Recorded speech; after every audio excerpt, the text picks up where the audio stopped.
1er juillet 2026, c'est le deuxième rendez-vous de l'actualité de cette journée.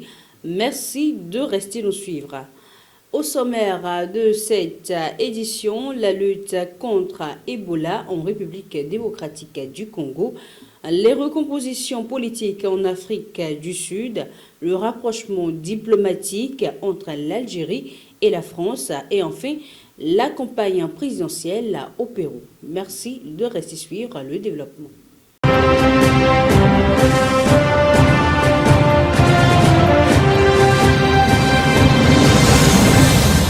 Cette édition s'ouvre en RDC. Le directeur général de l'Organisation mondiale de la santé, Tedros Adhanom Ghebreyesus, achève ce 1er juillet une visite de plusieurs jours en République démocratique du Congo, marquée par un entretien avec le président Félix Tshisekedi.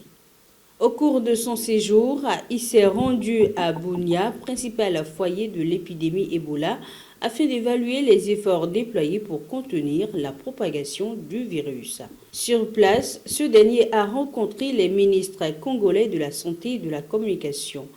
Ensemble, ils ont affiché une position commune lors d'une conférence de presse malgré certaines divergences initiales liées à la communication de l'OMS, jugée alarmiste par certains responsables congolais. La visite intervient dans un contexte plus favorable, marqué par la guérison de plusieurs patients et l'ouverture de centres de traitement Ebola par Médecins sans frontières à Bunia.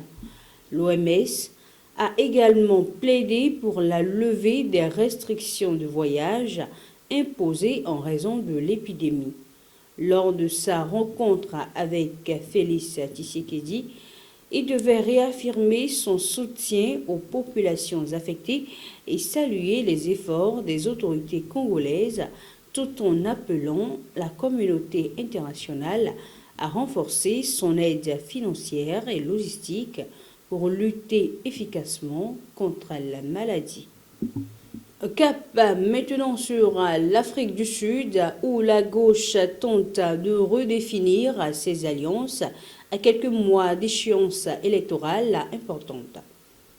Le Parti communiste sud-africain a réuni ce week-end une conférence des gauches afin de renforcer la coopération entre partis progressistes, syndicats et organisations de la société civile. Cette initiative intervient dans un contexte de tensions croissantes avec l'African National Congress, partenaire historique du SACP, dont il a décidé de se démarquer en vue des élections municipales de novembre. Les participants ont adopté une déclaration commune axée sur la défense des travailleurs, la lutte contre les inégalités, la xénophobie et l'impérialisme. Parmi les formations présentes figuraient notamment l'Economic Freedom Fighters de Julius Malema et le parti MK de Jacob Zuma, dont la participation a suscité de vives critiques. Pour les analystes, cette conférence traduit la volonté du Parti communiste de gagner en autonomie face à un ANC affaibli politiquement. Toutefois, de nombreux membres restent liés aux deux formations, ce qui nourrit les accusations d'ambiguïté et freine une rupture totale entre les anciens alliés. Direction à présent l'Europe où Paris et Alger poursuivent leurs efforts de rapprochement après plusieurs mois de tensions diplomatiques.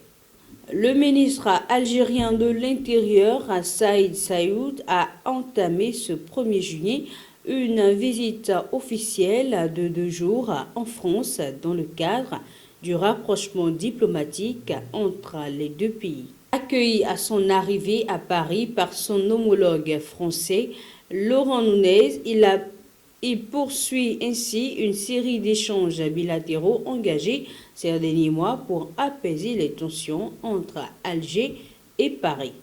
Cette visite intervient après plusieurs déplacements de responsables français en Algérie, notamment ceux de Laurent Nunez et du ministre de la Justice Gérald Darmanin, reçus par le président algérien Abdelmadjid Tebboune.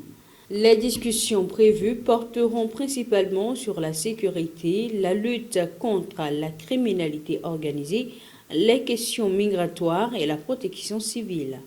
Les deux parties affichent leur volonté de rétablir un dialogue constructif fondé sur le respect des intérêts de chacun.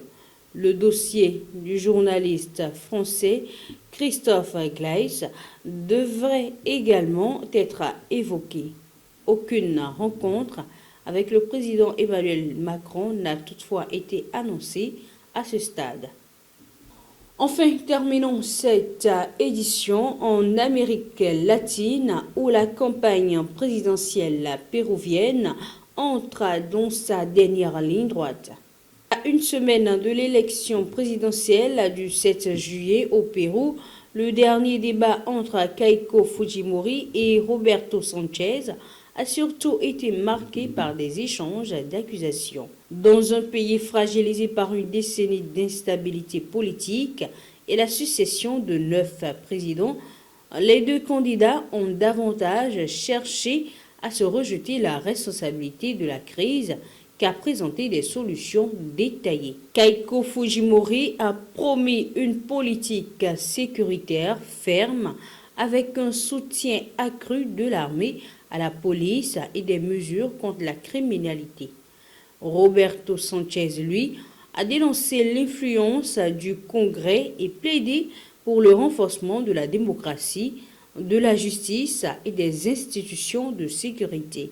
Aucun des deux prétendants ne semble avoir réellement convaincu lors de cet ultime face-à-face. L'enjeu reste désormais de séduire les nombreux électeurs indécis avant le scrutin décisif du 7 juin. C'est la fin de ce tour d'horizon de l'actualité internationale. Merci de nous avoir suivis et à très bientôt.